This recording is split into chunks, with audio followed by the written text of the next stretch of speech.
CV उस तरह से डिजाइन करो। इन डिटेल वीडियोस होती है, टिप देने वाला हूँ आपको बहुत बढ़िया, किसी को कुछ नहीं आता। जेनपैक में इंटरव्यू के क्या प्रोसेस होते हैं, तो आज हम इसके बारे में बात करेंगे। एक्चुअली ये ना बहुत ज़्यादा मेरे से पूछा गया टॉपिक है। मैंने 2 साल पहले जेनपैक में ज्वाइन किया था एंड मैंने ना एक वीडियो डाली थी अपनी ऑनबोर्डिंग की, तो उस पर बहुत व्यूज़ आए, बहुत कमेंट्स आए, बहुत सारी क्वायरियाँ आई। इन लोगों ने इंस्टाग्राम पे मेरे को चेज़ किया। आई वाज़ वेरी सरप्राइज कि लोग मेरे को क्यों देख रहे हैं, ठीक है, ऐसा क्या वैल्यू ऐड कर रहा हूँ मैं उसमें। मतलब मैंने एक बेसिक ऐसे एक वीडियो बना लिया था, तो तब जाके मेरे को पता चला था कि लोगों की मन में कितनी क्वेरियाँ होती है, लोगों की कितने क्वेश्चंस होते हैं चीज़ों को लेके। क्योंकि जेनपैक जैसी कंपनी जो कि एक रेप्यूटेड एमएनसी कंपनी है, तो वहाँ पे तो एक डिज़ायर रहता ही है कि हाँ, लोगों की कभी फर्स्ट एमएनसी होती है या फिर किसी को स्विच करना होता है, तो ये सारी चीज़ें होती है। तो आज हम बात करेंगे, ये बड़ा रॉन रहने वाला वीडियो, ठीक है, बिल्कुल हार्ट टू हार्ट बात होगी, ठीक है। एंड इसे एज अ व्लॉग ट्रीट करेंगे, कोई ऐसे वीडियो वगैरह मत, चिल एकदम सारी बातों पे ध्यान देंगे, डेप्थ में बात करेंगे। तो आज हम बात करते हैं कि आपको जेनपैक में इंटरव्यू का क्या प्रोसेस होता है। तो आपने किसी भी नौकरी पोर्टल पे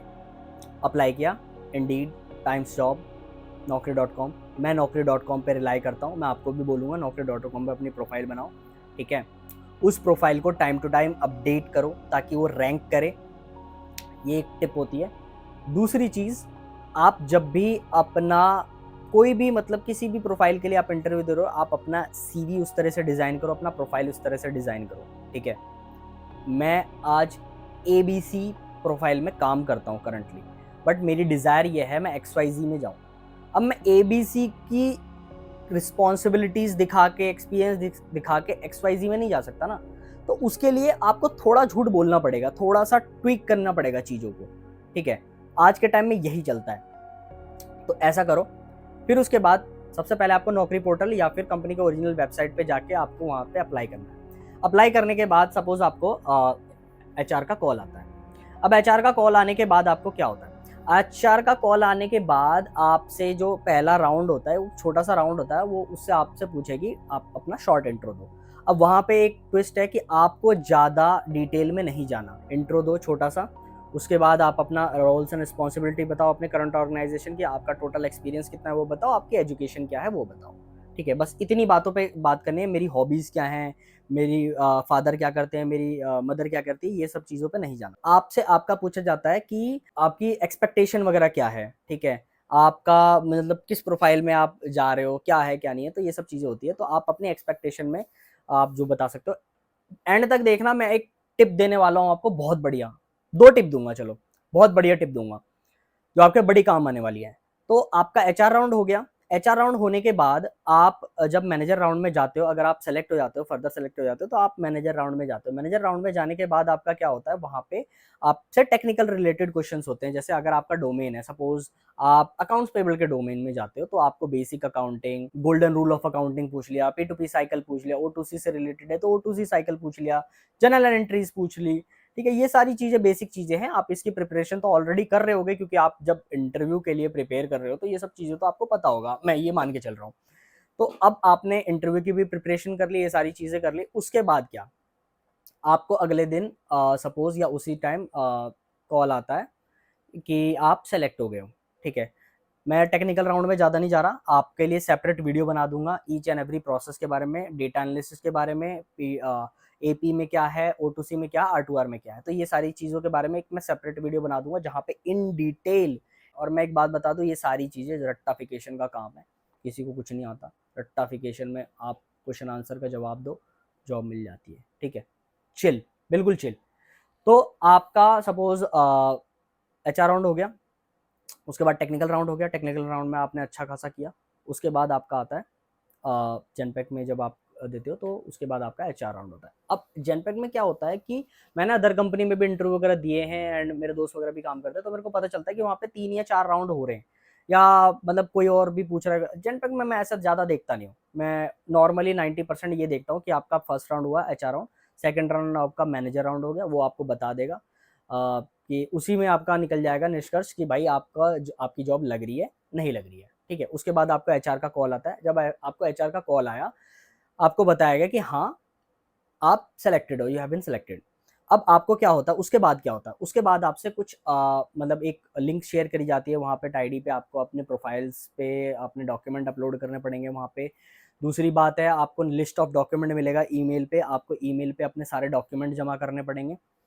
डॉक्यूमेंट जमा करने, उसके बाद जो भी डॉक्यूमेंट, अब डॉक्यूमेंट किस तरह के होते हैं, आपके एजुकेशन से रिलेटेड होंगे। एजुकेशन में क्या होंगे, 10वीं 12वीं ग्रेजुएशन पोस्ट ग्रेजुएशन, ठीक है। और अगर आपने कोई डिप्लोमा वगैरह कर रखा है तो उसके बारे में।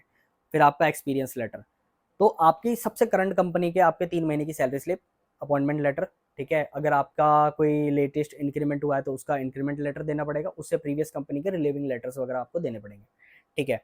आपको यूएएन का जो होता है ना, सर्विस हिस्ट्री निकाल के देना पड़ेगा, ठीक है। ये भी एक बड़ा अच्छा टॉपिक है, इसके ऊपर भी मैं एक वीडियो बनाऊंगा, और उसके चक्कर में तो मेरी खुद की लगी पड़ी है, तो उसके ऊपर भी मैं बताऊंगा। बहुत बढ़िया एक्सपीरियंस है मेरा, बताऊंगा तुम्हें। तो उसके बारे में ये सारी चीज़ें हैं। तो जब आपने ये सारे डॉक्यूमेंट दे दिए, आपका डॉक्यूमेंट जाता है। अब आपको क्या होता है, बहुत सारी केसेस में मैं ये देखता हूँ कि एचआर आपको कॉल नहीं करती है। सेम अगेन ये सेपरेट टॉपिक है, इसके ऊपर एक अलग वीडियो बनाऊंगा।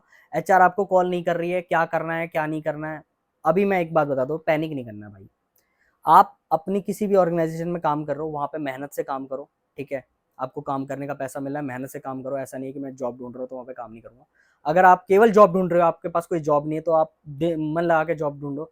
जरूरी नहीं है केवल जेनपैक में ढूंढोगे, आप अदर कंपनी में अप्लाई करो, ठीक है। टॉप 500 फॉर्चून में अप्लाई करो, तो बढ़िया है। मतलब कहीं ना कहीं करते रहो, ठीक है। अपना काम धंधे पे लगे रहो, आपको ज्यादा सोचोगे नहीं। लेकिन हाँ, सोचना भी बनता है। आपने किसी चीज के लिए प्रिपरेशन करी, सब कुछ किया, तो यार ह्यूमन नेचर है, मैं खुद सोचता हूँ, बहुत लोग सोचते हैं। तो बट इतना ज़्यादा स्ट्रेस नहीं लेना, अपना ब्रीद और अपना काम धंधे में लगे बढ़ो। उसके बाद जैसे ही आपका एचआर से भी आया था कंफर्मेशन, आपने डॉक्यूमेंटेशन अपना सबमिट कर दिया, सब कुछ हो गया, उसके बाद आपसे आपको ऑफर लेटर आ गया। ऑफर लेटर आने के बाद आपने अपनी करंट ऑर्गेनाइजेशन में फिर रिज़ाइन मार दिया। रिज़ाइन मारने के बाद फिर आपका क्या होता है, फिर रिज़ाइन मारने के बाद आपका फिर ऑन बोर्डिंग है। ऑन बोर्डिंग की डेट भी कभी कभार बढ़ा देते हैं कि आपसे इंटरव्यू लिया, प्रोसेस में बंदे ज़्यादा भर लिए, ऑन बोर्डिंग की डेट बढ़ाए जा रहे हैं, बंदा उधर से भी गया इधर से भी गया, पूरा दिमाग की लग जाती है, ठीक है। तो उस चीज़ में भी बड़ा दिक्कत होता है, तो उसके ऊपर भी वीडियो बनाऊंगा। ये मेरे साथ भी हो रखा है। तो होता क्या है, अब इन सब चीज़ों के होने के बाद आपका ऑनबोर्डिंग अगर स्मूथली हो रही है, कोई दिक्कत नहीं है, आप वहाँ जाओगे, अपने सारे डॉक्यूमेंट्स जमा कराओगे सॉफ्ट कॉपी में। वहाँ पे आपको एक ईमेल आईडी मिलेगी, वहाँ पे आपको सारे डॉक्यूमेंट सबमिट करने पड़ेंगे। फिर आपको एक बुकलेट मिलेगी, फिर एचआर आपको एक बुकलेट देती है, फिर आप उसको साइन करके उनको वापस कर देते हो। उसमें वही टर्म्स एंड कंडीशन की, आप जब जेनपैक को आपकी ज़रूरत होगी, वीकेंड सपोर्ट की ज़रूरत होगी, 24/7 की ज़रूरत होगी, कहीं लोकेट करना होगा, तो आपको कोई उसमें एतराज़ वगैरह नहीं है। तो भाई आपको तो जॉब चाहिए, कर करा के छुट्टी करो। फिर उसके बाद आपका ये सारे काम होने के बाद आपका जब ज्वाइनिंग हो गया, उसके बाद आपका ऑनबोर्डिंग हो गया। ऑनबोर्डिंग के बाद आपका आईडी कार्ड मिल जाएगा, फिर आपको एसेट्स वगैरह मिल जाएगी, लैपटॉप का बैग, हेडफोन्स, लैन वायर्स, ठीक है, और माउस कीबोर्ड आप ले सकते हो। तो ये सारी चीज़ें, बाकी उस दिन फिर आप अपना घर जाओ। उसके बाद जैसे भी आपको जो भी प्रोसेस मिलता है, आपकी बल्ले बल्ले। अब वो चीज़ है कि देखो, कहने को क्या होता है, किसी भी कंपनी में काम नहीं है, किसी कंपनी में बहुत ज़्यादा काम है, किसी कंपनी में बहुत कम काम है। तो यार ये प्रोसेस टू प्रोसेस बहुत ज़्यादा वेरी करता है। आपको वहाँ पे लोग कैसे मिल रहे हैं, आपके अराउंड जो बंदे हैं ज़्यादा पॉलिटिक्स वाले तो नहीं है, ये सब जो चीज़ें, अगर आप बढ़िया हैं तो भैया आपकी लाइफ ठीक है। अदरवाइज़ तो कहीं भी जाओगे, सारी चीज़ें तो आपको मिलनी ही मिलनी है ऐसी, ठीक है। तो यही था आज का वीडियो, जिसमें मैंने आपको बताया कि जेनपैक्ट के इंटरव्यू का क्या प्रोसेस होता है। अब आपको मैं बोनस पॉइंट की, मैंने वादा किया था मैं बोनस पॉइंट के बारे में बताता हूँ। तो 2 बोनस पॉइंट है। जब भी आपको इंटरव्यू का कॉल आए, ठीक है, तुरंत ही मुंह मत फाड़ो कि भाई मेरे को तो सपोज आपकी 7 लाख सैलरी है। अब आपने मुंह फाड़ दिया, मेरे को 12 लाख रुपए चाहिए। आप बोलो उन्हें कि मैम इट इज़ नेगोशिएबल, मैं देख लेंगे, ठीक है, अभी आप करवाओ, मेरा इंटरव्यू करवाओ, ठीक है। पहले आपको इंटरव्यू करवाना है, अपनी छाप छोड़नी है दिमाग में सामने वाले के, बढ़िया बेस्ट इंटरव्यू करना है आपको अपना, ठीक है। उसके बाद जो भी होगा सब ऊपर वाले के हाथ में, बढ़िया सारा काम हो जाएगा। दूसरी क्या चीज़ होती है, जब भी आप कोई इंटरव्यू दो, ये मैं बता रहा हूँ, ध्यान से सुन लेना, ध्यान से, ये दिमाग की शांति के लिए है। आप इंटरव्यू दिए, मैंने किसी को इंटरव्यू दिया, इंटरव्यू देने के बाद वहां से हाँ जी बाबूजी बोल के निकल गया, ठीक है, thank you sir, okay sir बोल के निकल गया। अब वहां पे ये बोलने से अच्छा है आप वहां पे उनसे पूछो, सर मेरा जो इंटरव्यू मैंने आपको दिया उसको कैसा गया, तो वहां पे ही ना थोड़ा बहुत पता चल जाता है। इससे क्या होगा, कुछ आपने गलत बोला होगा तो वो बता देगा, फिर आप थोड़ा सा प्लीजिंग वे में, it was nice talking to you, thank you sir, ये वो ऐसा ऐसा बोल के अपना निकलो। तो ये जो चीजें होती है ना, छोटी छोटी चीजें होती है, लेकिन ये ना बड़ा इम्पैक्ट क्रिएट करती है। जब आपको जॉब चाहिए, आपको जॉब सिक्योर करनी है आज के टाइम में, अपॉर्चुनिटी इतनी सी है और बंदे इतने से हैं, तो ये सब चीज़ों को ध्यान में रखो, अपना लगे रहो बस। ठीक है, तो ये था जेनपेक का। और बाकी आपको ये वीडियो कैसा लगा, अगर आपको ये वीडियो 1% भी वैल्यू ऐड कर रहा है आपके लिए, तो आप प्लीज़ लाइक करना और कमेंट जरूर करना भाई, अच्छा बुरा मेरे को पता तो चले मैंने क्या किया है या क्या आपको समझाया है। ठीक है, ताकि आगे से मैं और समझाने की कोशिश, बाकी मैं हर एक कमेंट पे रिप्लाई करने की कोशिश करूंगा। आप अपने क्वेश्चंस पूछ सकते, या फिर कोई ऐसा क्वेश्चन होगा जहां पे मेरे को ऐसा लगता है कि बहुत लोगों की प्रॉब्लम सॉल्व कर सकता है, तो मैं उसके ऊपर एक सेपरेट वीडियो बना दूंगा। ठीक है, तो please make sure you subscribe my channel. ठीक है, लाइक शेयर सब्सक्राइब कर दो भाई। Okay bro.